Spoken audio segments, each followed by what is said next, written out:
Hello বন্ধুরা, তো আজকে মেনু নিয়ে চলে আসছি। আর আজকে মেনুতে কী কী আছে সেটা তোমাদের সাথে শেয়ার করছি। চলো, প্রথমেই আছে ভাত, তারপর আছে মুগ ডাল।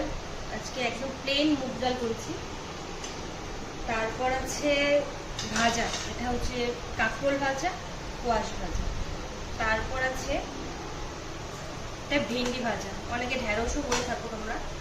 তো এটা কি, তো এটা হচ্ছে স্যালাড, শসা টমেটো। এটা হচ্ছে ছলা কচু, আমরা তো এই কচুই বলি, ছলা কচু দিয়ে আলু দিয়ে একটা তরকারি। তারপরে আছে ক্যাপসিকাম দিয়ে পনির, আলু দিয়ে ক্যাপসিকাম দিয়ে পনির। কেমন লাগলো অবশ্যই জানিও। আর আজকের পুরো রেসিপি একদমই হচ্ছে ভেজ ছিল আমাদের। তো যদি ভালো লাগে অবশ্যই লাইক করো। টাটা।